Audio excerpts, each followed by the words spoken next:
Welcome back to Talkin' Baseball. We had another great weekend of series wins, losses, fights, and homers. Let's do it. Let's do it.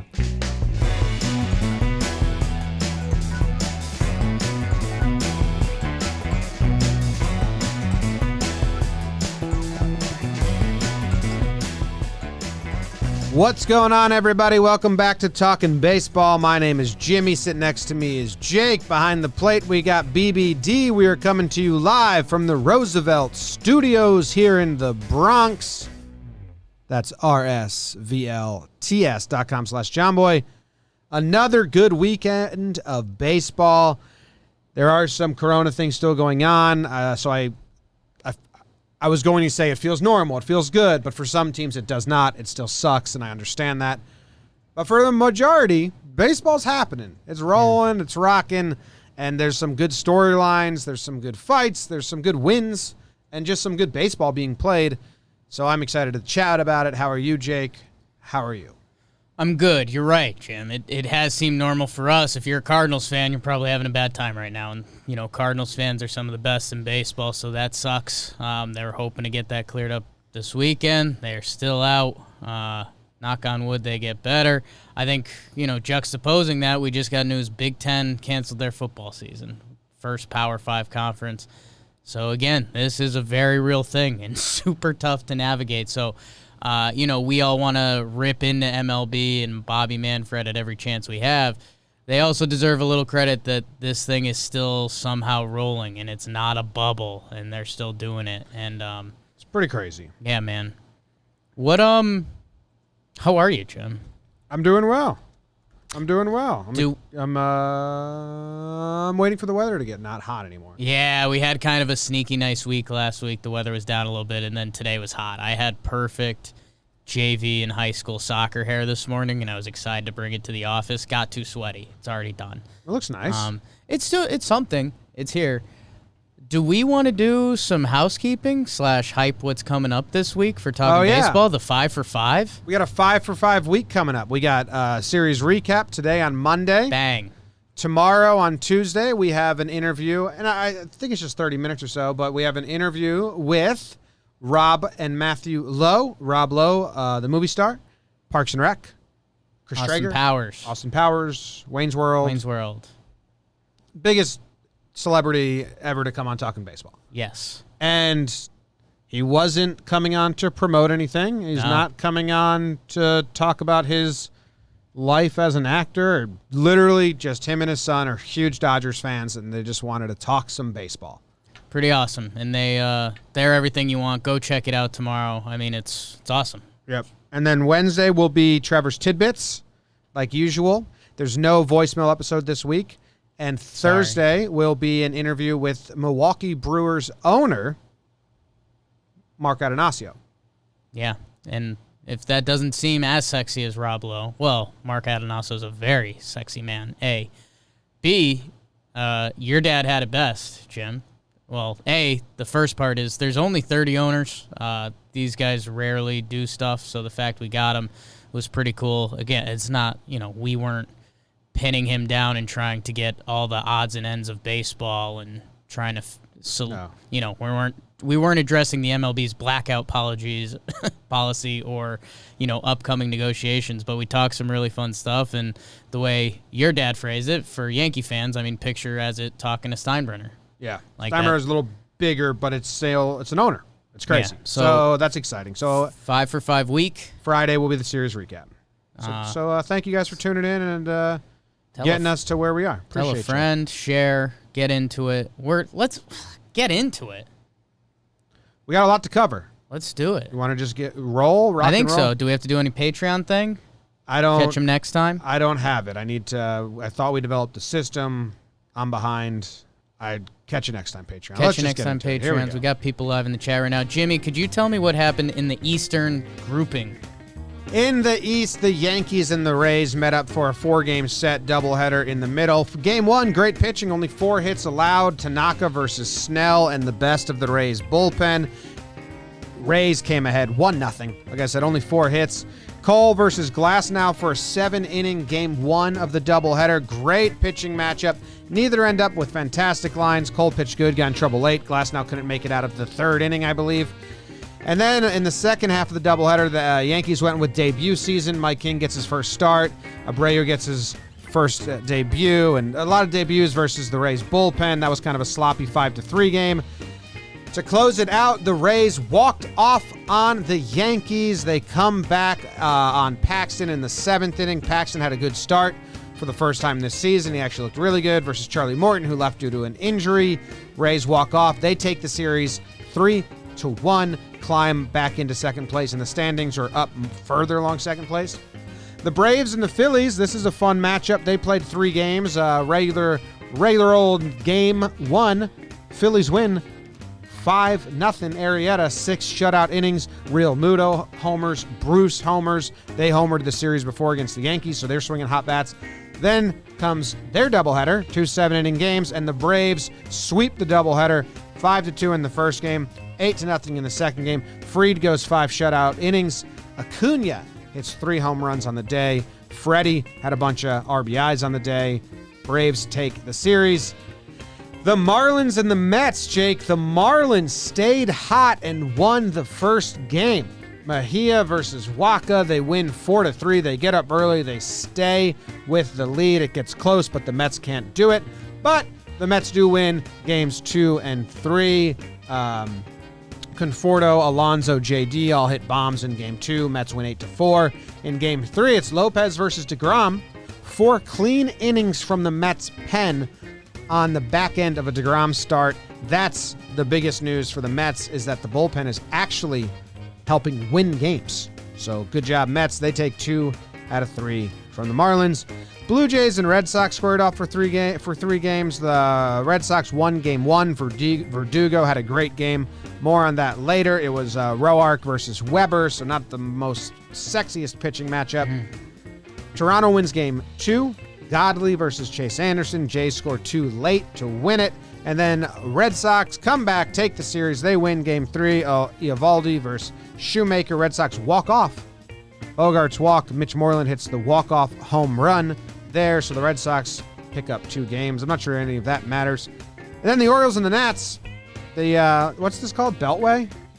Battle of the Beltway, I-95. Yeah, something like that. The DMV.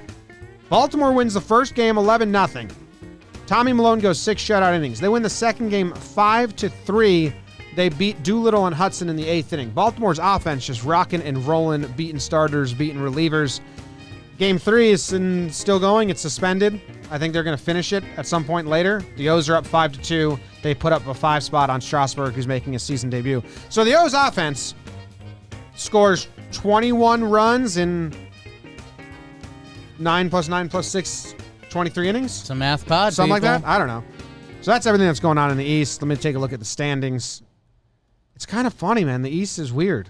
Like, Jays and Sox, that really doesn't matter. Yanks only team over 500 as of right now. The Rays are, over 500. Yes. The Rays are 8-8. The Orioles are 7-7. So, 2 500 teams. Yanks are in the lead, even though they lose. They've lost 5 of their 7, but they had a really hot start. The Marlins are, in first place now, and you can kind of say it's allowed to say that. They're 7-3. They've played 10 games. The Braves are in second place. They've played 17 games, so it's still very unbalanced. But, hey, Marlins are 7-3. Braves are 11-6. Nats and Phillies both have 4 wins each. And the Mets are, getting hot. They're 4-4 in their last, or they're 4-4, 4-6 in their last 10. Yeah, couple highlights that jumped out to me, and we'll work our way up a little bit. You just mentioned Baltimore. I just went into the team stats to see what's going on. OPS plus, the Baltimore Orioles are currently 3rd in baseball. They're hitting the ball, man. Padres, Yanks, Baltimore, they're hitting the ball. Keep it going, guys. 60-game season, you never know. I know you say you're poo-pooing the AL East series a little bit, but, that 3rd team in the AL East is going to have a chance, especially when I bring you to the West Coast and show you what's going on over there. So, Orioles, if you could stay in it, Sox, Jays, whoever you are, you might have a chance to go dancing, at least for a 3-game set this year.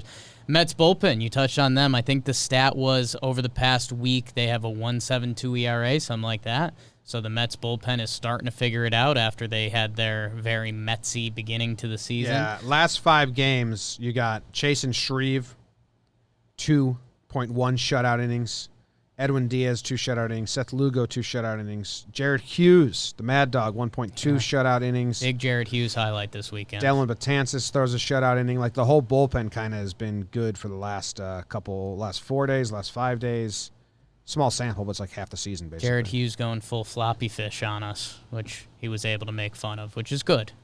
That's twice now he's been able to do that. Blue Jays at the bottom in the East. The Rays get 3 out of 4 against the Yankees in the Trop. Yankees let a couple slip away. Also, didn't necessarily roll their A squad out there all the time, at least pitching wise, and they were fried. I mean, they had 6 games in 4 days. They get a double off day this week, but we'll see if that gets the Rays on track. They've been looking to go, and they had. Who do the Rays play next? Rays are 0-5 on the road, 8-3 at home. How about get a road win, Rays? Well, it's nice when you play in a stadium that literally is different than every other stadium. Sure. Yanks 4-0 at home, 6-6 on the road. They go back for a little home set, see if they can keep that up. Rays go to Boston. Ooh, the Rays have a big road trip ahead of them. 4, 5, 6, 7, 8, 9, 10-game road trip for the Rays against Boston, Toronto, and New York. So that'll be fun. Braves really got their sticks going. Phillies and Nats still trying to get back into the flow. Strasburg returns. Yeah, that's all I got. Yeah, I think the most surprising or the coolest storylines is the Mets bullpen's doing well. The Orioles bats are doing really well. How little I care about the Jays and Sox games as far as the results of them going. Some individual performances are fun, but I thought we would be a little more invested in those 2 teams at this point. And I'm sorry if I'm insulting them. Maybe they can still come back into the fray, but right now, those don't have any bearing in my brain on standings. Yeah, let's see. Does that mean? Am I missing something? I think slightly. I'm trying to see if either of them... Right now, both wildcard teams would be out of the Central because the Tigers are still playing well. So that's kind of funny. But, when I bring you back to the West Coast, as of right now, you're right because neither of those teams are really showing anything. But those teams are going to have a good shot at the 8th playoff seed. Think so? Yeah. If you run the turkey math on it, because you're going to have the first 2 teams from each division, and then it's going to be 2 wildcard teams. So, the Central probably has the best 3rd team, whether it's the White Sox, Indians, or Twins. And then, dude, it's either Rangers, Angels, Sox, or Jays, and all those teams are kind of crapping the bed right now. O's?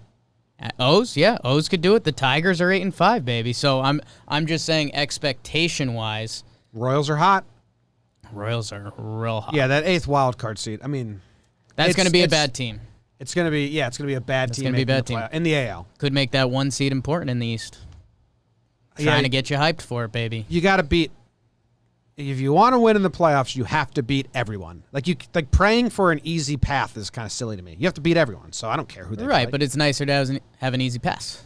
Well, you'd rather beat the Indians in a 3-game set than a 5-game set, maybe. I don't think so. Less luck involved if you think you're the best team. I'm just saying. I don't. That doesn't come up in my mind. You have to beat whoever you play, and it doesn't matter whether you get the 8 seed or the 3 seed. You're going to get them eventually.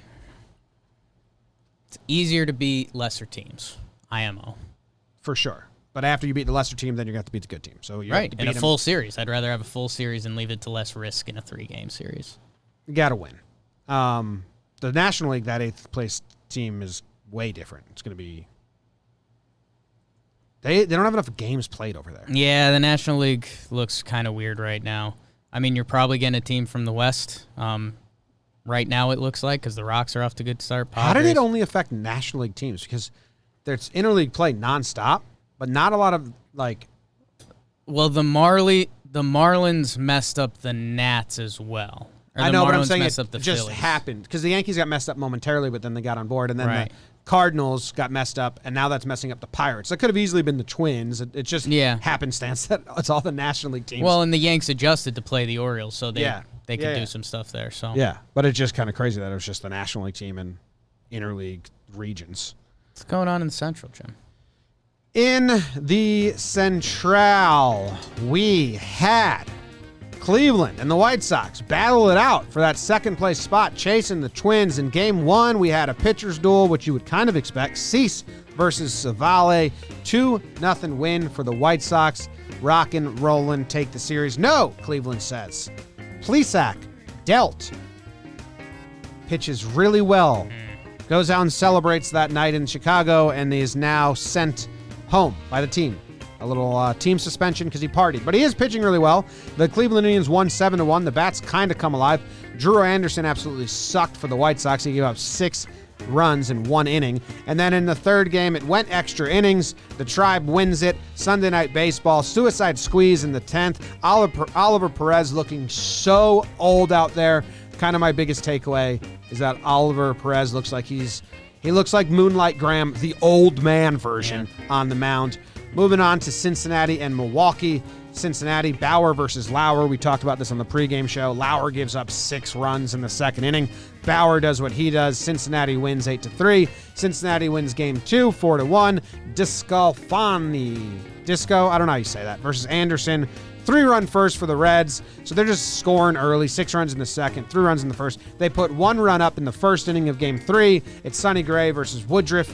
Sonny doesn't allow more than 6 hits, Jake, which keeps that streak alive, but it's a little arbitrary streak because he didn't have a great final line.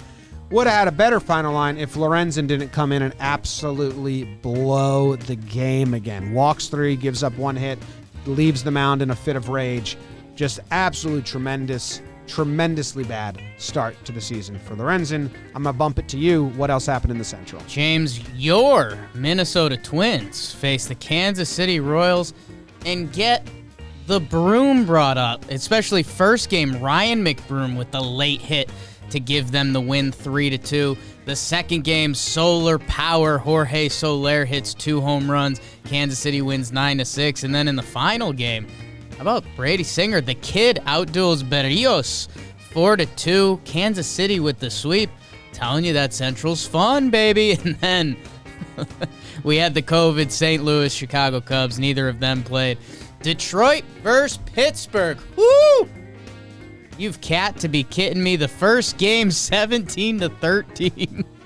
Detroit goes nuts. Pittsburgh goes nuts. It's one of the highest scores in years. I was looking at some nerdy chart. It's one of the highest games. Only happened so many times with that kind of outcome. Ridiculous. The next game, Derek Holland comes in. He gives up, 4 homers in the first 5 batters, 5 home runs. Not good. Detroit. How about the Detroit? And they go for the sweep, and they get it. Turnbull with a very nice start. A 2-1 game after putting up 11 and 17 in the first one. Pittsburgh looks really bad, and that's kind of the story. It's kind of interesting because when we did like our PPPs or TPPs for the teams, we were ready to rip on Pittsburgh, and then we saw some of the bats they had, and we're like, hey, some of these guys had good years. But they're horrible. The lineup got us sneaky excited, and hey, they put up 13 in the first game. That's pretty cool. But they got some bats. If you give up 17, that's tough. And they've just found themselves at the end of every series praying for a win, and it hasn't happened. So Pittsburgh is bottoming out, and that's fine. I mean, they brought in the whole new front office there and everything, so they're retooling. They'll get a good pick. I mean, don't even. And don't sleep on the Tigers. That's what I've been trying to tell everyone. Shout out Ray. Shout out Ray, man. He got guys. Someone also, came at us because we were like, hey, Singer's good. What are you guys talking about? And he outduels Barrios. Yeah, they. Kansas City's got some kids. If you're in Kansas City, you got to be excited. You got Singer, you got Bubich. I mean, you're starting to see the young arms in that organization come up, so that's really exciting. Detroit, I slept on them. They're good. They haven't even called up their dudes yet. Spencer Turnbull's starting to figure it out. That's good, but they haven't really called up their guys. I don't think they will, right? I don't think they will. But hey, they're getting W's right now. 8-5, good for them. Twins. How are Twinkies, bro? Yeah, what happened there? I didn't see a lot of that series. I don't know. Your Twins and Royals fans, you're going to have to reach out to us. We cannot watch every game. We swear by that. So I don't know if they got beat, if there was some bad luck, if umps came in, pitchers getting in their head. I don't really know. But, yeah. How are the people that can be traded for the Tigers? Are they helping right now? Like, are they putting up numbers? Your guy Romine, you got him on the block. I don't know. Could get in there. Trying to fucking find it, and it won't. Because they're looking fun, but they have a lot of 1-year contracts, and right. You want the Tigers to be good, but I don't know if you want. Why is Twins with a half-game lead on the Indians and Tigers. White Sox 2 games back. Royals a respectable 7-10. So the Central putting out more than we gave them love for. Jeez, Pirates are 3-13. Very ugly over there. And the Cardinals have only played 5 games. Yeah. Cubs are still in first place, 10-3. They didn't play. They're the only team over 500 right now. Brewers 6-7. Reds 7-9. Yeah, man, Romine. I mean, so this is, if you're a Tigers fan, Ray, if you're listening, it's awesome that the Tigers are playing well, but it's not the plan still. Like a lot of the guys that are playing well right now, Jacoby Jones, CJ Cron, Austin Romine, even Miggy Cabs. I don't know you're going to move him. Probably not, but definitely not. These guys aren't part of the rebuilding plan. So even if you can get that 8th wild card spot, oh yeah, don't you still want to sell? Like, wouldn't you still rather sell than try to get the 7th or 8th wild card spot? Those 3-4 players that are there to try and get a return. That's the interesting dilemma for Tigers fans that they're going to face in 2 weeks if they keep this up. It's a yes and a no. I think in this funky season, you say, hey, let's be that funky team. Let's get in that 8th hole playoff spot. Who cares? We're the Tigers. Everyone slept on us except Ray. Let's do it. I think you have fun with it. Long term, yeah, you want the higher draft pick for the rebuild that's going on. But you know what? Mess around. Get into the playoffs. Upset that 1 seed. Anything can happen in 3 games. Yeah, I mean, I hear you, but if there's people willing to give you some prospects for Crone, Scope, or Romine, or I forget who else it was. And that's the other thing. I mean, what are you going to get for them? I mean, are you going to get a real prospect for 25 games of Jonathan Scope? Probably not. Is it going to be really fun if your team makes a 3-game playoff series? Absolutely. So I almost lean there. Yeah, it's all about the balance of it. Someone might come calling for Romine. Everyone always needs a catcher. Everyone needs a catcher. Two Everyone's things aren't looking for necessarily mutually exclusive either. You can still sell a few pieces and still be trying. If you get a package you like. Those guys are. It's hard for those guys to stay competitive if they sell anyone. But Romine's got a 126 OPS right now. OPS plus right now. Bang. Yeah. Been saying it. Jacoby Jones going crazy. So anyway, good for you, Detroit. And then the Twins. Can't really say anything. Yankees lost 3 as well, but good for the Royals. McBroom, how about that? Yeah, old Yankee farmhand. Soler gets it going. You might hear him later. The young pitchers. Cincinnati, kudos to you guys. I wouldn't say I called you out. That's not really our style here. But I said you got to start winning series, and they did. Bauer, Discalfani. And yeah, but for Milwaukee, you're still not getting wins, but you were still coming back from COVID times. Yelly's getting going, so you're really excited about that. And then Cleveland, man, I feel like this has been the last couple times that they've dropped the first game, but they've come back to win the series. I might be misremembering that. And Jim, the other thing that the light bulb went off, we were giving them so much credit for the Plesac thing. That, the Indians locker room, they're united. They told them, we're not messing with this, blah, blah, blah. They sent them home. How many days? It wasn't a full, 14. It was 5 days or something like that. I forget. And that's when the light bulb went off. I checked the schedule. They've got one of those double off-day weeks this week. So I think they can just skip Plesac's start anyways. So it might have been a kind of a convenient time to tell them, Still sends a good message. Oh, yeah, it sends a great message, but it also happened to line up with a time that worked out on the field as well. The Indians lost the first game to the Reds, then won the last 3. They won the first game against the Twins, then lost the last 3. So they need to start losing that first game of the series. That'll help them out. Okay. Yeah, that's a good call. Cubs don't We got play. theories. Cardinals have never played a game this season. Yeah, it's tough, man. It's really, really brutal for them. How are they ever going to make it up? Because then they're going to have to play all these 7-inning doubleheaders. Yankees just had to play 2. I think they're going to have to, do a bunch of doubleheaders. Yeah, but the pitching in that sucks. It just kills the whole every vibe. series. You add another game, yeah. All right, let's move on to the West Coast, Jake. On your mark, get set. What the hell happened out west? Out west, Jim, speaking of what the hell, the Angels go to Texas. Texas forever, my friend. And they get swept, Jimmy, because of course they do. Trout hits a B-Day homer, but they lose that game. Lyles outduels Griff Canning. Colby Allard, how about that? He has a nice start. Edison Volquez gets the win for Texas in that game. Didn't know he was still twirling the pill for them. 2-0 win. And then yesterday, Lance Lynn shoves, because that's all Lance Lynn does. And we had a 4-base error. The Canseco play, Jo Adell. It gets better, my friend. 7-3. Angels get swept. Angels, come on. Get wins. Houston goes to Oakland, and they play the A's. The A's sweep them. You probably saw there was some late action in that one last night. Laureano not happy.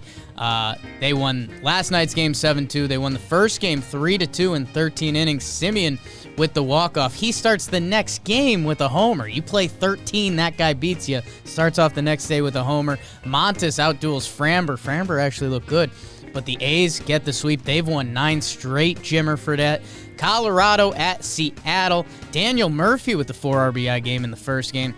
Charlie Blackmon, hot as all hell. You will hear about him later. 8-4, they won the first game. 5-0 the second game. A one-hitter combined for the Rockies pitching staff. And then Justice Sheffield saves the series for Seattle. He has a really nice start for them. 6 innings pitched, 0 earned runs. 5-3, Seattle salvages the last game. Arizona versus San Diego. Zach Davies retires the first 13. Tatis, absolute nut job, 3-0. Merrill Kelly outduels Paddock. Paddock gives up a couple homers in the 6th. Stephen Voigt with his first of the year. Sequence, Trevor Plouffe. And Starling Marte home run. And then San Diego takes the rubber match. Mad Bum looks awful. And Tatis is becoming a god as he ties Judge for the major league lead in home runs. San Francisco at LA. The Dodgers, they homer a bunch in the first game, 7-2 win. Cueto and Kershaw, doesn't get any better than that in 2012.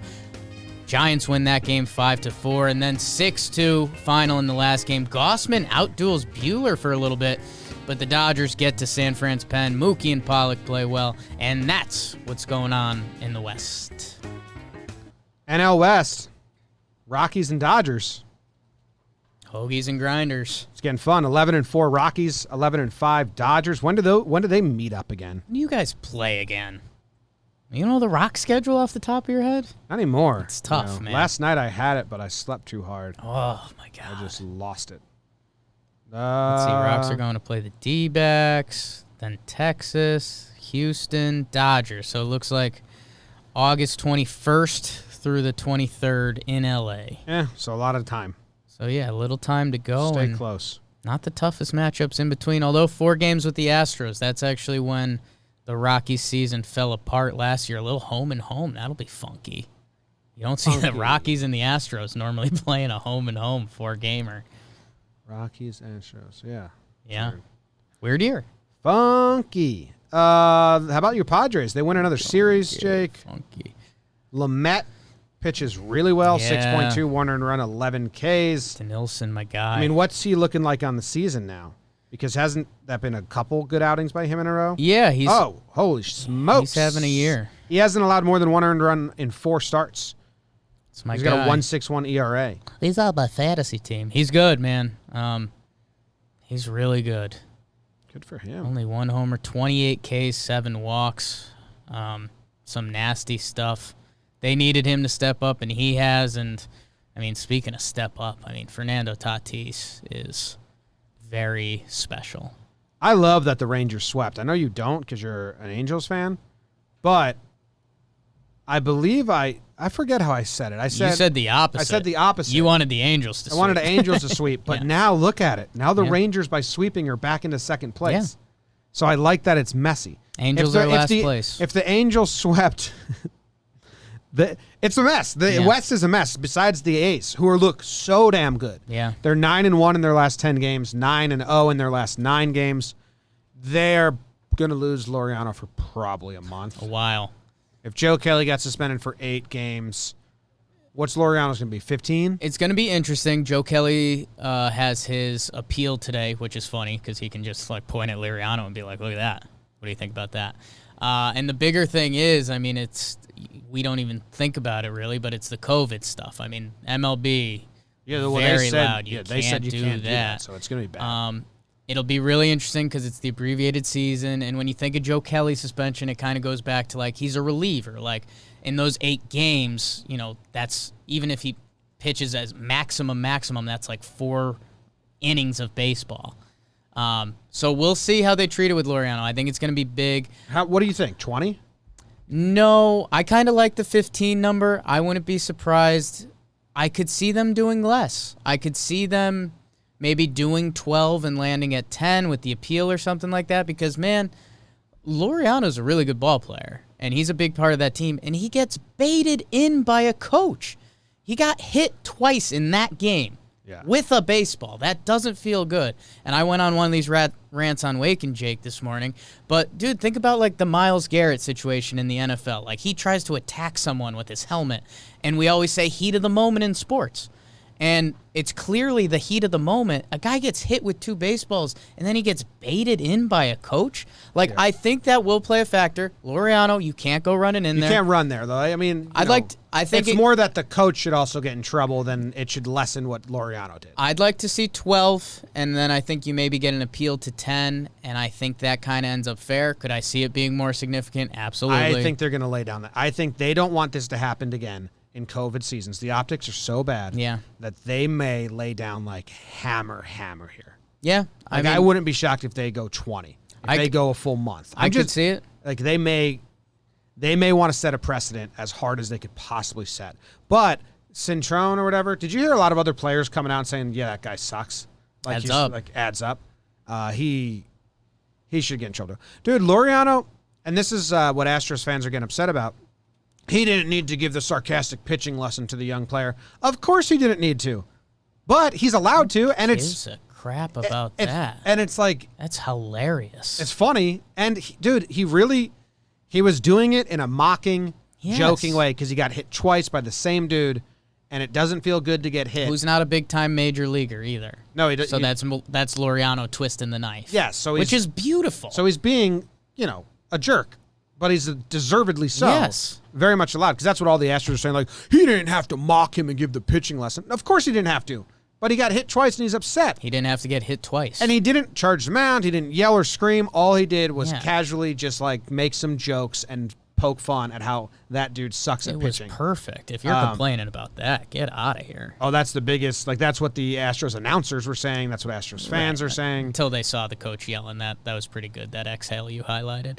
That announcer is liking all the tweets that are saying he's a trash announcer. Yeah. So there's 2 announcers. I don't know who's for the Astros, but I mean, I have the audio. The one guy is going all in. I'm like, he can't be mocking the pitcher. He can't be doing that. And for Laureano to start this because he got hit with a backdoor slider, and I guessing I don't know the Astros announcers, but he was going all in. And the second guy, when he sees the coach bait him in, he just has this like, oh, it's us again. Yeah. Like, oh, we're going to be the bad one again here.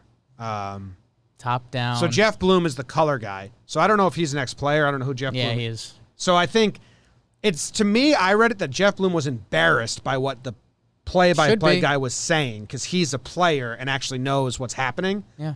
And then what Jeff Bloom just lets out that, well, it's so funny. Yeah. Because he's like, it's just exhausting. We're the bad guys again. And that's what happens when you have a top-down, poorly run organization with no rules, and then you don't really punish them. Yeah. So, I mean, again, kind of one of those good, bad highlights of the sport. It was fun when it kicked off last night.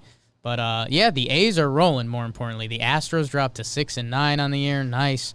And yeah, man, the A's, they were winning games without their dudes playing well, and now the Mats are going off. Simeon's finding it. Like, that team is going. We'll see the Laureano suspension. They do have bodies that can kind of help replace it, but he bats second for them. He's got a 400 on base. Like, Laureano's a ball player, dude. So, very interested to see how the suspension comes down. Yeah, Montes could have been my standout, but I didn't give it to him. He was the best. Might hear about him later. Teaser. You have him for something? Okay. Fuego. Oh, okay, yeah. He was the best pitching line of the weekend. Yeah. But it wasn't good enough to be a standout performance, so neither of us gave it to him. But shout out to Montes. You'll hear about him later. And then Chris Bassett's still doing it for him.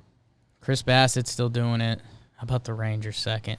And yeah, I think Padres, again, that was a big game for those teams. I mean, Mad Bum ends up not having it at all, but Padres could have dropped to 500 and the Diamondbacks would have had 2 back-to-back winning series.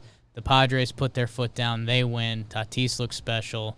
Keep it rolling in San Diego. What's the Texas? Who do they play next? Texas forever. Texas 5-3 at home, 1-5 on the road. Still so early in the season. Seattle. But we passed Seattle the comes to Texas. Then get hot, Texas. Yeah. We said we were over you. No, I'm not. But back if you in. win a bunch of games, we're not. If I had known last episode when I said that, if I had known that if they swept, they would jump up to second place, I think I wouldn't have said it. Yeah, we got to switch the rules. We got to switch the rules to those series and just make it a sweep or a sweep. Yes. Like, I don't care which team. Yeah. Just one of you better sweep. Well, I want Texas to sweep Seattle now. And dude, people wondered why I was an Angels hater. And again, I'm looking bad on the Bundy stuff and I'm fine with it. Like, good for him. He looks awesome. They're 5-11. They're 5-11. You have to win games, and they've just never done it. Who do they play next? So many good breakdowns came on Sunday. The ball going into the glove and out of the fence over the fence is good. The tarp crew, I got to make a bunch. The Angels play Oakland, so that's going to be... Ooh, they go Oakland and then the Dodgers. They may be out of it quick. Angels have the second lowest win percentage in baseball. It's the Pirates and them. How are they still losing when they just stink? They actually have pitching. They just stink. I could see the Madden stuff going old quick. Turn it around, but did you say A's and Dodgers? That's their next 2 series. They're done. Goodbye. Go Dylan Bundy. Trade Dylan Bundy. Max Stassi's doing really well. Trade Dylan Bundy to the Yankees. In your face. That'd be hilarious. I'm for it, baby. He looks great. Max Stassi, give him some credit. Big Max Stassi pod. It's got a 1.096. Is that a baseball name, in your opinion? No, it's a gamer name. Yeah. Baseball video gamer. Yeah. Fuzzy and Max Stassi playing off later. Yes. Shout out Fuzzy, friend of the family. Yeah, what's going on with the Angels, man? They should be good. They got pitching finally. They're bums, man. Like, all their pitching's doing decent enough. Haney's good. Haney's average. Yeah, he's got a bad start in there. Blows it up on him. Anyway, Astros look bad. They don't have a lot of pitching. I mean, it's Greinke and no one else. Yeah, man. Well, I'll say this. So Astros ran into a buzzsaw. The A's, the team, everyone talks about Dodgers and Yankees being disrespected by the Houston cheating thing. The A's, man, they finished second to them. like they have been the team behind them, and yet they've gotten no love or hate. The A's wanted this bad. It was in Oakland. They got it. Their sticks are rolling. They're Houston goes Giants, Seattle, so they can get hot right now. They could turn it on and expect them to. And, dude, you mentioned Greinke and the young guys. Their young guys have stuff. Framber looks really good. The names you might recognize from previous years, they're talented. But, dude, all of those young guys they called up, and it's why I get so hot about Boston and who's in their bullpen. Like, everyone that comes out of the Astros bullpen has at least gas, or they've got one pitch that you're like, oh. But the Red Sox are trying to lose because they sent down one of the relievers that did well. And sure, kept the reliever but you should also be trying to find guys, Yeah, maybe that's next year's plan. It's just really odd. So Yeah, I don't be surprised if the Astros get it going again. But Jim, the 8 seed in the East, which now seems like it's going to become a thing. We like those three Central teams. Can you imagine if there was fans in the crowds for this Astros? The season already feels like turmoil. From then they go Dodgers. It's fans this whole on big the field. Whole big thing.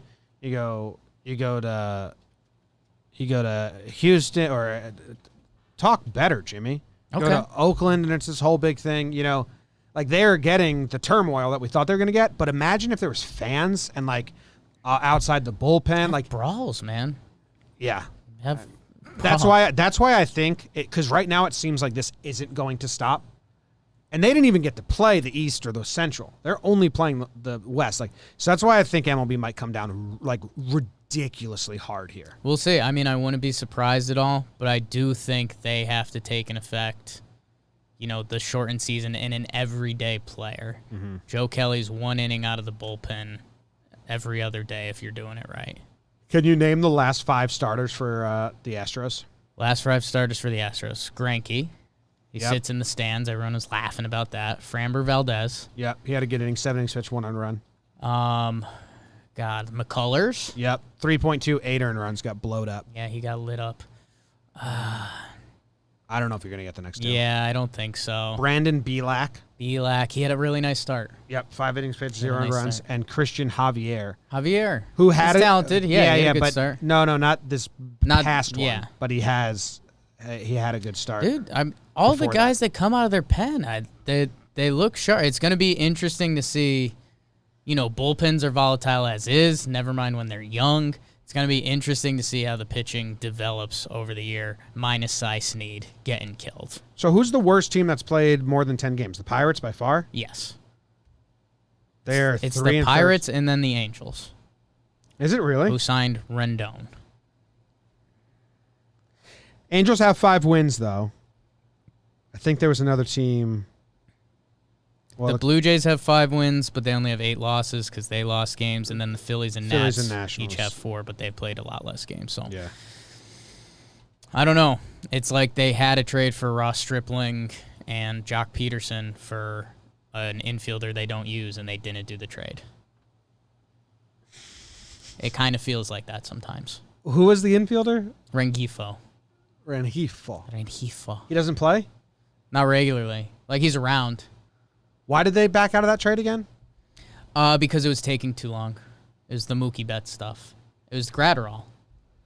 But they just said we're out? Yeah. They thought they were getting toyed around and not important, so they just dipped. And they could have had Jock and Stripling? Jock in his contract year and Stripling, who's arguably the bigger piece. Rengifo's been playing a lot. He's played 10 out of 16 games. How's he doing? He's hitting 129 with a 411 OPS. What's Jock doing? Don't do Yeah, this is kind of mean. Jesus. But yeah, no, I mean, I'm sorry, Dodgers fan. I'm sorry, brother-in-law Brett. You got me on Dylan Bundy. Everything else stinks. I hate the Angels. They're ruining Mike Trout's awesome career. Jock Peterson, not doing great. 727 OPS. Ross Stripling, 3 games started, 4 ERA. Angels ace. So, moving on. Jimmy, who's your standout performance? Dylan Bundy.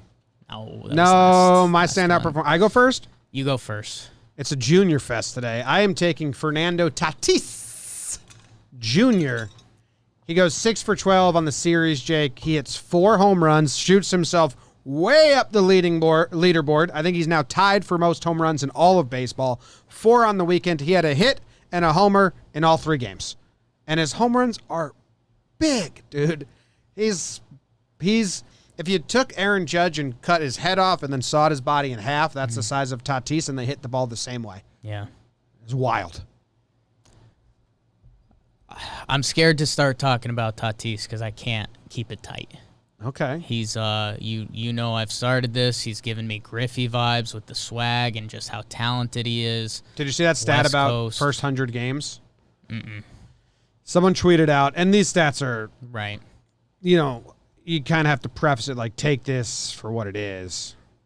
When he hits them, he's got like a video game swing follow through. He's just so cool. So good. Yeah, where is it? It was like first 100 games numbers, and he's better. His first 100 games are better than all the pretty much everyone. all the greats. Yeah. He's awesome. He needs Griffey, to be A-Rod, Pujols, Trout. His is like better than all of them. I know he's on the West Coast. I know he's in San Diego. He needs to become a star. I don't know if that's telling a friend or whatever you need to do, or MLB trying to work on their marketing. Him and Judge need to be the face of baseball. And there's a few other guys. Like, there's so much young talent. We do this a lot, and I've got a young, talented guy too. But Tatis is special. He is special. This doesn't happen in baseball a lot as a shortstop, leading the league in homers, which we watch a lot of Yankees baseball. We're Yankees fans, and it's kind of how this whole company's been built. Aaron Judge is special, and he's a freak, and he's a monster, and he hits these mammoth home runs. Tatis, like you said, the body is built very differently, and yet he's doing the same things plus more on offense. And he's got speed, he's got defense, and the most swag I've seen since Griffey. So in on him. Always talk about Tatis Jr. He's my standout player, so I'm doing it. Good job. As you mentioned, the Junior Bowl today, and this was my swag guy from last year, so sorry. But Ronald Acuna Jr., my man, a little doubleheader action, so I get a little 14-inning bonus here. But he hits 3 homers on the day. One gives them the lead in the first game. He hits 2 in the second game. So 3 homers, 14 innings. Still pretty good. Still pretty damn good. And I think it's just been funny. He was on Slump Watch for a little bit. He's still leading the league in strikeouts, Jim. Leading the league in strikeouts. That stinks. Outs are outs, people. Don't really care how you get out. His OPS is up to 913, which is right around his career average in the first 3 years. 898 is his career OPS. He's still 22 years old. We're rubbing that in Big Baby David's face earlier because that's his age. Ha! I'll never be that age. But yeah, I mean, he gets off to a slow start. Now all of his season numbers are on path. The dude gives like an athletic Manny vibe to me with his approach at the plate and just kind of how he acts sometimes. He got the bad rap late last year because he didn't run out a couple balls. He's balling out. Go get it, kid. Except not the next 2 games because you're playing the Yankees. But he's awesome. You like him? I love him, man. I love him. He is 5-tool. When he's right, it's special. Dude, he hit an opposite field home run with just like such ease. We saw him at spring training. He's a different dude. Little scared, man. Their bats got going. They're coming to the stadium. Freddie Freeman was like 6 for 8 in the doubleheader. That's a little scary now. Freed just pitched, though. So Get out of here. Well, he's their one dude. Might hear about him in a couple minutes. Yeah. Well, now you want me. Now who's pitching? Well, that's Yankee stuff. Who are we going to face? The Yankees are going to face in the Braves. Some of their pitchers. Hopefully Tukey. I think we are facing Tukey. Fun name. Yeah, it is a fun name. Tukey Toussaint. It's a great name. My God. Do you have it? Facing Tukey? Tukey tomorrow. Tukey. TBD Wednesday. He sucks. He's bad. Yankees also have him going. Currently, he's slated for both games. Wow. Whoa. Double dipping. That's impressive. Yeah. You don't Making see 3 enough starts of in that. this series. Don't see Tibbet. enough of that. Jerk. And Fuego. They're nasties in fuego. Means on fire. Like Wago.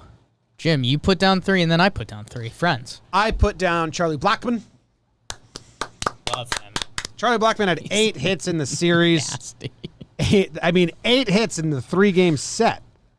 That's pretty good. He only got 11 at-bats. He had 8 hits. He's nasty. Did he have any walks? Yeah. What? Are you kidding me? It's silly. He had a walk a game, too. Yeah. Holy shit. I didn't even, fully look at this. So in game 1, holy smokes. In game 1, he had 3 hits and a walk, so he was on base 4 times. In game 2, he had 3 hits and a walk, so he was on base 4 times.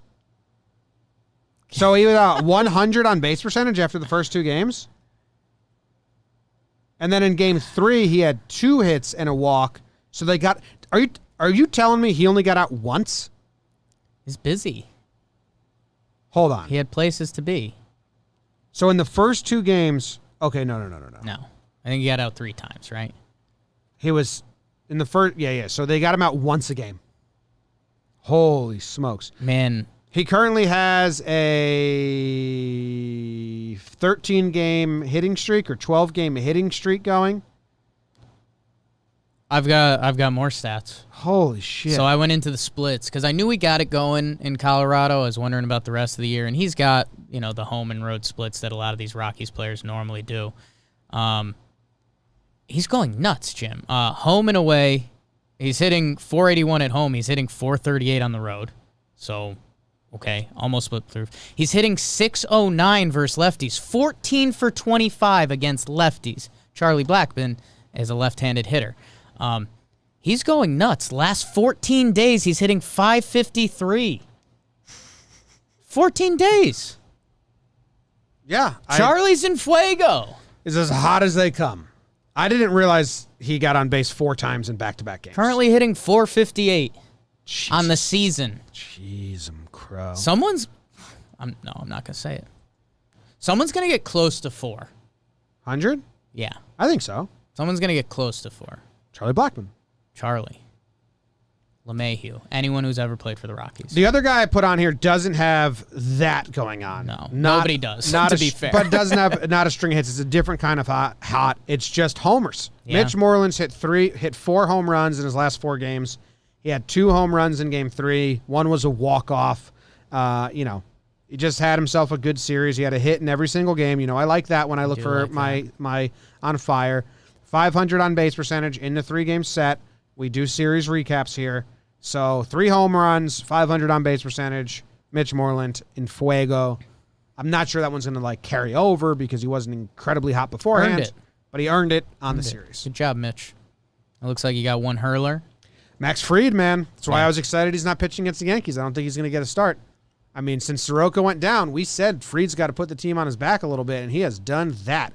In his last 3 starts, 22.2 innings pitched, only 4 earned runs. It's a 1.59 ERA.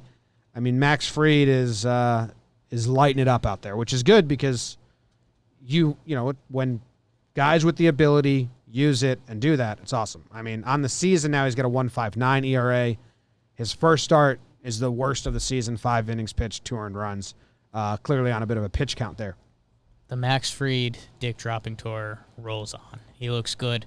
He's had the talent. Trevor Plouffe is very close friends with him. He said he needed a little bit of that dig deep kind of ace mean mentality, and it looks like he's doing it. I'll roll with my one pitcher I put on there. I put Frankie Montas. You mentioned him. Coming off the PED stuff, we were kind of wondering. 4 starts, 23 innings pitched, 22 Ks, a 1.27 ERA, I believe. So he's doing it. He had another good start. And that's huge for the A's. They in past years, they've had the bullpen, they've had the offense, they've had the defense. They haven't had that top-end starting pitching. If Montas can be one of those guys for them, watch out for the Oakland A's. That's part of the reason they're so hot. Jorge Soler, come on, my Royals. You get a sweep, you get talked about more. That's how it works. Soler hits 3 home runs. Good to see him picking up where he left off from last year. He can be a huge asset for that organization. I wonder if... How many has he got now? Let's see. It'll be interesting to see how Soler ends up working out for the Royals. He's got 5 on the season, 925 OPS. He had a 922 last year, 48 home runs last year. When does he hit free agency ever? Probably at some point. Earliest free agent 2022. So it's going to be really interesting to see how good the Royals can get to see if they have to trade him and get much more assets. Like Jorge Soler could end up being a really important part of the Royals rebuild. He has been a monster. Good for him. Keep hitting him. Good sweep. And then on the other side, a guy that, again, talented dude.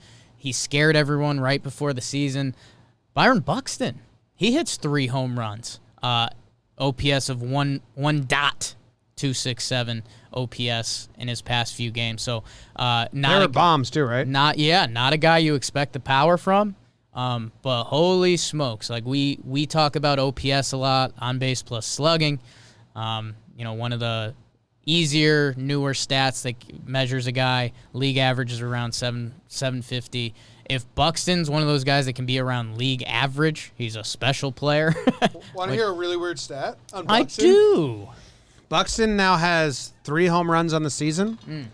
And how many doubles plus triples do you think he has? Ooh, He's a speed guy.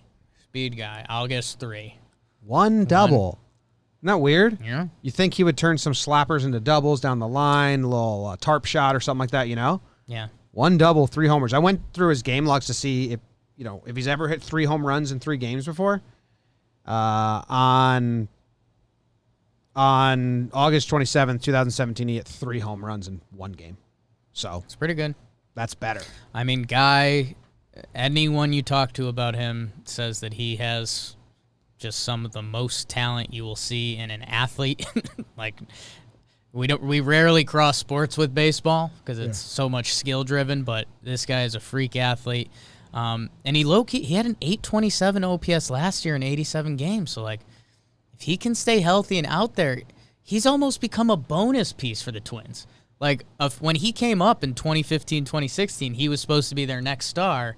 Now, between injuries and them, the rest of their team coming together, he's become a bonus piece, one of the most talented defenders, and, like, batting 9th for them. I mean, if he's dangerous, zoinks. Soler leads the league in games played. He's played every single game for the Royals. Put me out there, coach. Let me hit bombs. Ready to play. Someone's got to hit dingers on this team. It's true. Hunter Dozier, shout out. It's true. You ready for the next segment? I am. This is exciting. It's the most exciting update I think we've had all season. Yes. It is the Roosevelt's Race to 20. Yes, sir. Roosevelts.com/JOMBOY media or /JOMBOY? RSVLTS.com/JOMBOY. Our picture's on there. Go check out their stuff. They're awesome dudes. They've been great to us. Yeah, we got a whole box waiting to get opened here. So they That'll be content. 2 boxes. they Thank have teamed up with us to keep track of the homer board because we laid down a bet. Who's going to break 20? Someone's going to break 20, but this is so exciting. Fernando Tatis had 4 home runs before the weekend started. The leader was at 8. Yeah. Or the leader was at 7, I believe. He climbs all the way up the leaderboard, is now tied in first place with Aaron Judge. They both sit there with 8 home runs. Castellanos is still right behind them with 7. And Moreland, who I just told you, has hit 4 home runs in the last 4 days. Yeah. He's up the leaderboard too. He's got 6. Those are the top 4. There's a bunch of guys with 5 from Kepler, Moran. Moran's going to fall quickly. He got those 5 fast. He hasn't done anything since. Come on, Colin. Myers, Nunez, Olsen, Soler comes up on the board. Story, Trout's there, and now Acuna, he comes up. He had 1. He comes all the way up. He's in tied for 6 or whatever it is. So It's fun to see, man. It's fun to see. I was hoping it. I assumed it would pan out this way, but like Judge Tatis, bang. You're starting off with 2 of the biggest stars in the game. we just need to make a graphic because the climb that Tatis just did was crazy. He went from not even on the board to up the whole pole. Castellanos, and then from there, Kepler, sure, young stud, but now Matt Olson, Soler, Trevor Story, Mike Trout, Ronald Acuna, Mookie Betts into the 4s. So we are starting to see the stars shine out a little more. Matt Chapman, Nelson Cruz gets another, continuing his kind of crazy year, but he just lost the power for a little bit. Gallo with 4. So yeah, man, we are hitting a really fun part of this. I mean, someone's getting 20 so easily. But, dude, it makes me so happy to see Judge and Tatis on the leaderboard. Judge, for obvious reasons. We'll get Trout up there too and Mookie. And Trout's put those 4 up there, and we will be like this, and MLB will be like this. Just stars of the game. Show the people the stars of the game. And show them the people that are struggling. And show them wearing Roosevelt shirt. Oh. Sorry, Charlie Blackmon's not on the list. He's just... my God. Slump Watch. Slump Watch. We got some housekeeping on Slump Watch. Kevin Biggio, Jake. Interesting here. He goes 3 for 11 with 3 walks. He'd been on Slump Watch twice, so it was getting dire. He inched his way up last week. This is a 429 on base percentage. Yeah. I'm going to take him off. Take him off, too, because he's got 4 home runs now. I'm not clapping for him, but I'm taking him off. He's in that T4, he got off to a little bit of a slow start, but the power's there, and he's an on-base guy. So if that starts coming, he's good. Joey Homered Gallo. yesterday. What's that? Homered yesterday. Joey Gallo's been on there. He goes 1 for 7 in the Rangers sweep, but it was a home run. Yeah. And kind of like 1 for 8 with a homer is who Joey Gallo is. A little bit. That's a 250 batting average with the home run. So I don't know. You know what I mean? Isn't that kind of tricky?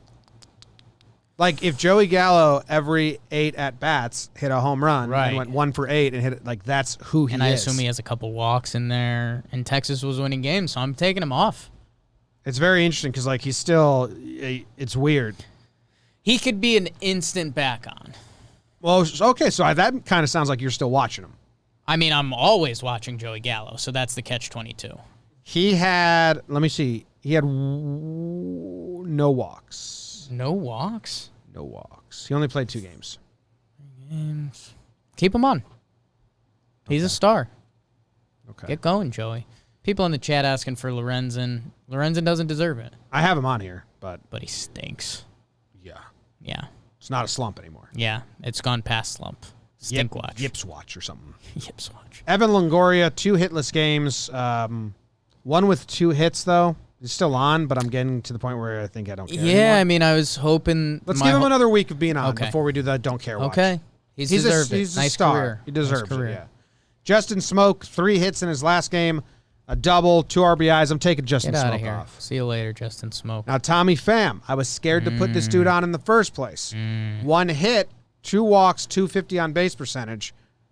You know what? I think Norm in the chat, in the patron chat, is a Padres fan. Norm, You get a vote. by the end of this segment, should we keep Tommy Pham on Slump Watch or take him off? You probably saw the at-bat. You know more than us. I'll wait. I think he stays because I think he can get off, Okay. but we'll see. Gleyber Torres, 3 hits and 2 walks in the 4-game set, 333 on base percentage. But the at-bats, so as people that watch it, like I'm asking Norm, the Right. at-bats look much better. Like he looks like a different guy. Yeah. So I'll take him off, but he can be back on Yeah. because it's good. Yeah. It's not amazing yet. All right, we'll wait for Norm to get back to us. I am putting Eloy Jimenez on here. Yeah. He makes that error against the Brewers where he gives up the lead with the Yelich inside the park home run. Very lazy play in left field, and then his bat goes dead. Yeah. And you can make mistakes in the outfield if you're crushing the ball, but when you go 0 for 11 and 0 for your last 19 with 0 walks, tough to put you in the outfield. You know, now obviously he's a good player and he'll come off Slump Watch Yeah. and they're not going to bench him, but he's on it right now for sure. Big time. Big time on it right now. Big time. Come on, Eloy. I got a guy that had a tough weekend. He will be off. Been there. JD Martinez, Yeah. 0 for 11 this weekend against the Blue Jays, which isn't the best pitching. Yeah. So I put him on Slump Watch, but I think he's going to be off so They'll find a way. So it's only 3 games. I think. You got another 0 for 11 on here. Sano, all of the Twins kind of didn't do it, but Sano's numbers on the year now I think are pretty. Miggy. And I think going into more JOMBOY stats, the what are you giving me on an everyday, he had a 2-homer game. So I think if you take that out, Sano's been not doing anything. I mean, he's got 5 hits on the season. 2 of them came in that game. They're home runs. So He does have 3 homers on the year. So yeah, I mean he's batting 111, 149. So I mean he's better than that. He stays on Slump Watch. Norm Schaefer announces he's a Braves fan. I knew that, Norm. So But he asked for the Padres earlier. right.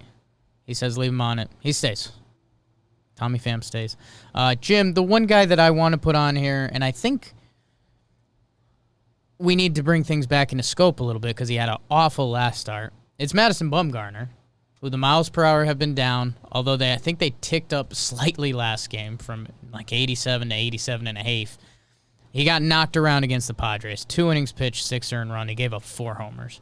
Start before that, Houston, 4.1, 7 earned runs, 2 homers. Now, those left such a big taste in our mouth. He actually had 2 decent starts to begin the year, Jim, and I forgot about these. 5.2, 3 earned runs. Not great, but it's kind of the JOMBOY compete. And then he had a 5.1, 2 earned runs against Texas. So, I mean, Madison Bumgarner clearly is not the guy, the Madison Bumgarner of old. I mean, the fastball's topping out at 88. But last year, 34 starts, a 3.9 ERA. Like, for some reason, we want to mentally wash this guy. He's 30. Is he 30 years old? He's 31. Birthday was August 1st. He's my age. Yeah, washed. Been there. So, yes, he's currently leading the league in home runs allowed and earned runs and hits. Not good. Also hit by pitches. He's got a couple bolds going. But you know what? I am putting him on slump watch. I believe in Mad Bum. If he could do it last year, he can do it this year. You know, that ballpark in Arizona might not be doing him any favors. But yeah, come on, Mad Bum. I still believe, baby. I'm interested. I haven't seen any like post-game quotes or anything from him. They can kind of dodge him easier now with the Zoom things. But yeah, 2 terrible starts, and I don't know what's going on. 2 not great competes, and then 2 awful starts. Yeah, I mean 9.35 ERA. Not good. And you know the chat was asking for Lorenzen on here. Yeah. From the Reds. I mean he has 7 outings and 6 of them he's allowed an earned run, and he's a reliever. I mean he's got 5.1 innings pitched on the season with 10 earned runs. Like if this was a regular season, you need to send this dude to AAA to just like clear his mind and work on some stuff and just get the confidence back up. Like he walked 3 guys and gave up a single to give up the lead this weekend, and I mean, I don't blame him for throwing a temper tantrum and having a fit on the mound. I hate when people try to act like he's not allowed to do that. Yeah. He's allowed to do whatever he wants. I mean, that's as frustrating as it gets. He's a big league talent, and he's just awful right now. I would be doing very similar shit, screaming into my glove, cursing at myself. I curse at myself when I, like, open the wrong tab. Big times. Seen it. Yeah. So, I'm not trying to shame Lorenzen for getting frustrated. He should be. Yeah. Rather that than him just laughing and walking off. So whatever. But I don't think it's slump watch. It's like you need a vacation watch. Fix. Yeah. Need a fix. When they sent Chad Green down. Yeah. It was like, you know Chad's coming back. Yeah. Yeah. All right. Who got mad? Who got mad? We got mad. We talked about it. Yeah. Laureano got a Astros little hitting mad. coach.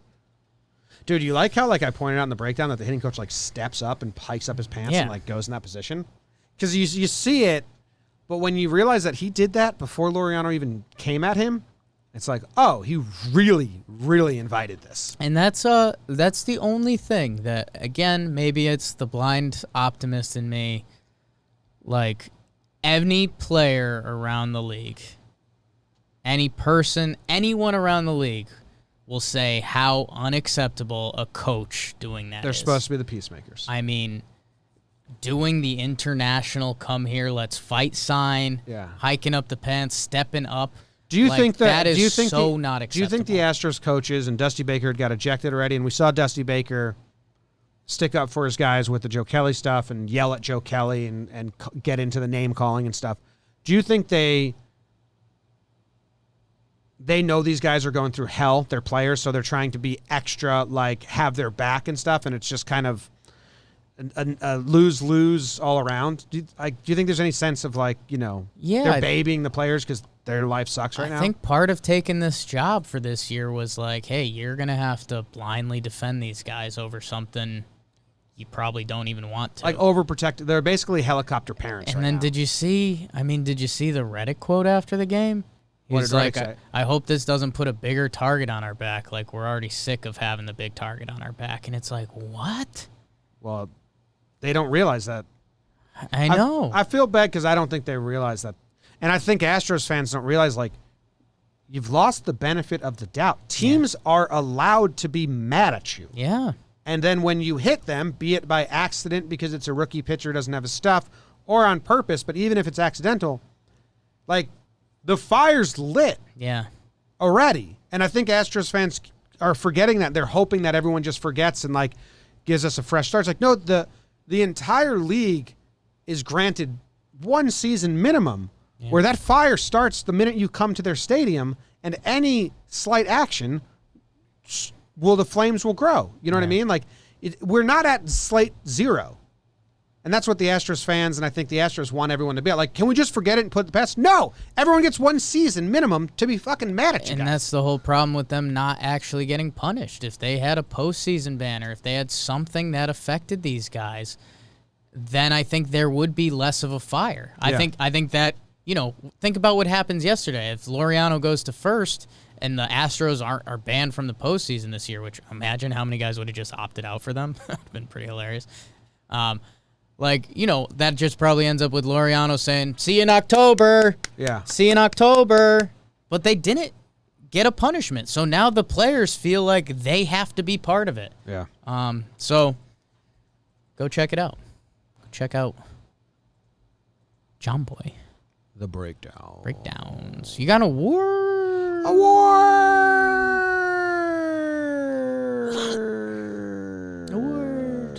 My award is the Coach O'Ryan Award. Coach O'Ryan. No, Coach O'Ryan. No, Coach O'Ryan. No Southern accent. Sorry. Canadian, if anything. O'Ryan.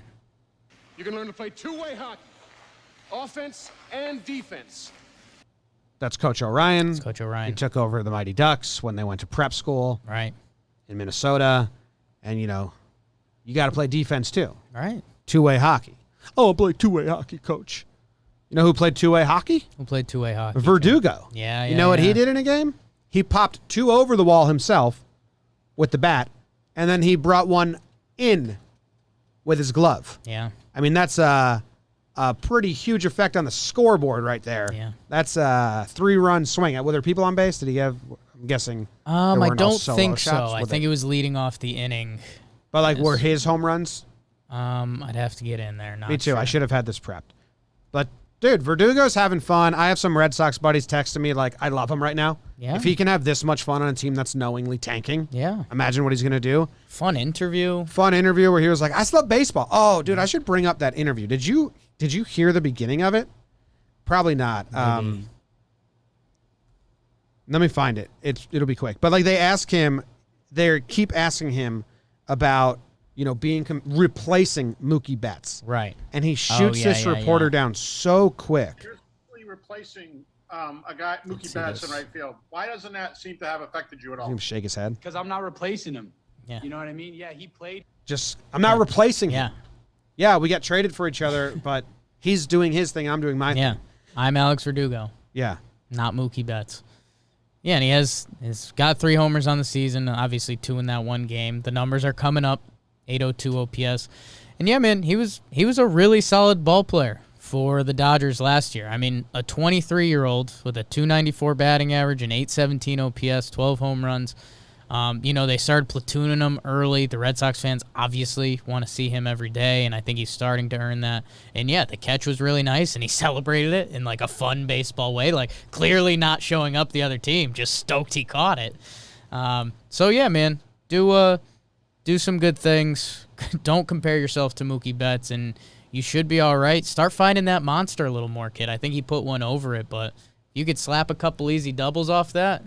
That'll bring that OPS up to 850 real quick, and then 900. I always find it funny as a kid. You think these players come and they know about the history of the team, and they know, and half these guys don't even live in the city they play for. They just live in a hotel for 3 months over 6 month time and leave. And you want players to be invested into the team, but you just you grow up and you're like,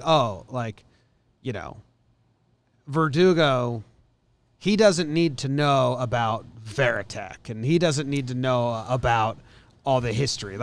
Same with Yankees. You want Yankees fans to know the history of Yankees, but they don't. They don't care. Right, and it's kind of you draw a line because it does become a respect factor, and it's something we love interacting with the fans and the people that have stuck with us for so long. You respect those people and you remember those people and what's important to them, and that's why. When we asked Jack Flaherty, I asked him, I was like, so what, when you think about Bob Gibson, what do you actually know about him? Because St. Louis people love bringing it up because it's Bob Gibson. And he's like, I've seen the highlights. Yeah. I know the people loved him, but, I don't know a ton about Bob Gibson, but you obviously show your respect and know that he was really good.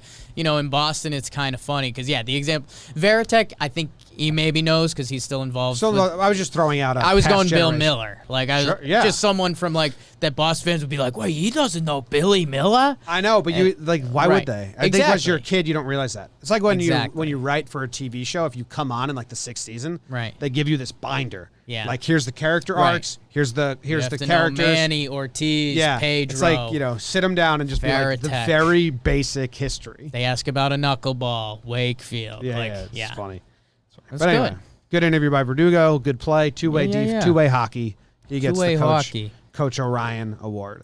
Which, my last name's O'Brien. Right. And Tricky. Coach Orion kind of sucked. It's kind of like a huge bummer in D3. Sure. So I was always glad that they went Orion and not O'Brien. Because if his name was Coach screwed O'Brien, I would have been much So different. many two-way jokes on the ice for you. Tough. I'm glad they went Orion. Yeah. Which Good I don't job. even, is that a name? I don't even know that name that much. Orion, yeah. Yeah, it is. Yeah. Just, Is that even a name? Is there What a an fam- O'Brien line. is there a famous That's Orion? such an O'Brien line. Who's a famous Orion? Mike Orion.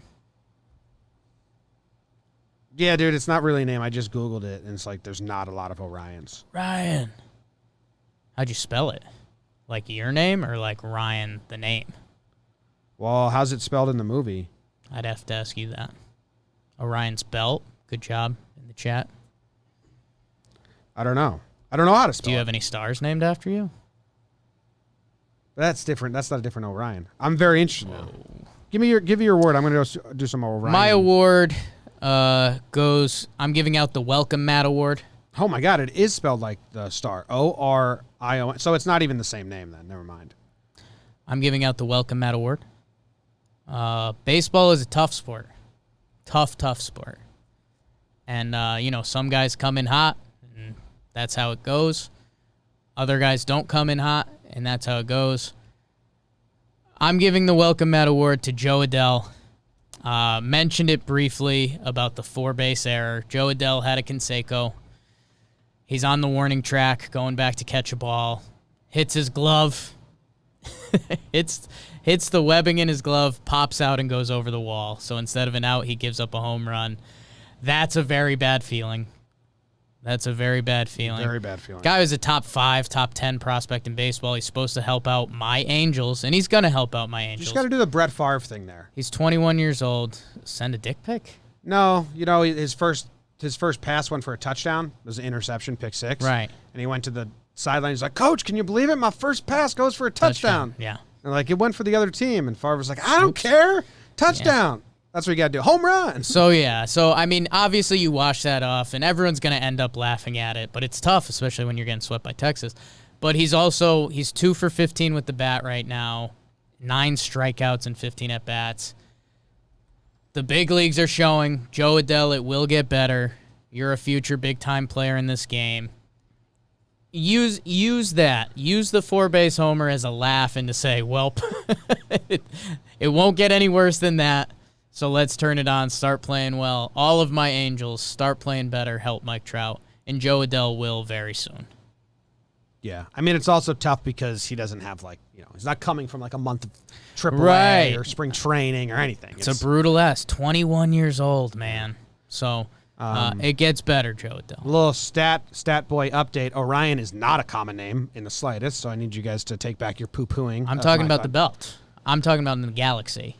That's famous. I searched for anyone with the last name Orion, like famous Orions, and literally no one comes up. Right. So Good. they just made up a name in Mighty Ducks 3, which is good because they didn't want to insult anyone. Yeah. They want to insult Win-win. anyone. Well, okay, so I've got one last caveat before we do elevator talk. I want you to spin the wheel, and the odds are low on this, but there's one other thing that I think just deserves a mention, but if it's the elevator team, I can just do it then. That's low odds. But I mean, such low odds. The elevator team today is the New York Mets. Okay, it wasn't them. Hey, the Orioles, I almost gave them a Strength Up the Middle award. Jose Iglesias is hitting the cover off the ball. Hanser Alberto. Both of their catchers, Severino and Chancisco, have, I think, 1.0 OPSs. You just want to do the Orioles? No, I just want to get that out there. Orioles deserve some love, and it was up the middle, so good for them. The Mets, Jim, your Mets. They just won a series, so that's very exciting for them. If you're getting into an elevator with a Mets fan, you can say, hey, we won who cares if it's the Marlins? Marlins are kind of good right now anyway. Mets have won 3 games out of their last 4, so that's good. 5 of their last 7. So you can spin it into, winning ways. Yeah. Now there's a 4-game set against the Nationals coming up. They'll probably run into some good pitching there, but the Nationals are off to a slow start, so I think we kind of covered at the top of the show. The bullpen finally has been doing good stuff. Diaz isn't getting saves right now. I think Lugo got the save, but Betances had a good outing. Chase and Shreve has thrown some scoreless. I mean, I love you, Chase and Shreve, but Mets fans, that's not going to hold up. 10 strikeouts in 6.1 innings for Chasen. Good shit. He's I mean, twirling he's it, funky, baby. funky lefty, but yeah, That's I don't, my guy. I don't expect that. Yeah, to we'll hold up. see. Michael Wacha was a story. He's on the IL now. His stuff was looking good. The results weren't there. Porcello made us look bad. He had a really nice start. Yeah, they're starting off with the Nats, Matz and Corbin, so the lefty matchup. And then Porcello is listed with no starter for the Nats. And then Sanchez is listed with no starter for the Mets. So the bullpens are probably going to be tested in this series, and the Mets have been doing well. So let's see that. That's going to be a fun little 4-gamer. Both these teams kind of need to start getting more W's. Do we have an update on Stroman? Because that'd be good talk. Stro show. I don't know. I'm not familiar. Oh, I think Giselman, am I saying that right? He came back, so that's another arm for them in the bullpen. He's pretty good. Hey, they're winning DeGrom starts, which is nice for him. And that's good. They gotta I win think they've won those. 3 out of the 4 DeGrom starts. What's going on with the hitters? Cano on the aisle. He was doing okay. J.D. Davis, man. They all hit bombs in this last series against the Marlins. J.D. Davis. He's a guy that's got some pretty good numbers. He was looking for a position, and if you hit, they'll find a spot for you, so good for him. And Conforto, man. Conforto's had a pretty solid career. Is Alonso coming around now? Or is it just still scattered homers? Like, has he put? Did this weekend? Did he put like a stretch together? Let me check this I out. think it's still a little scattered. I had 4 games in a row with the hit. 4 games in a row with the hit, with a double and a home run. I mean, so that's the best stretch he's had because really he had 1 game with 4 hits, and that was carrying him through the entire season. He does have 2 homers. Yeah, you still. No, it's going to be big for he's him. inching out of it. If this was Talking Yanks, I'd give him the Stepping Stone Award, but Right. it's a slight step. So Know what he needs to do, Jim? He's hitting 197 right now. Once that batting average starts with a 2, that's when it kicks in. okay, That's when you're back.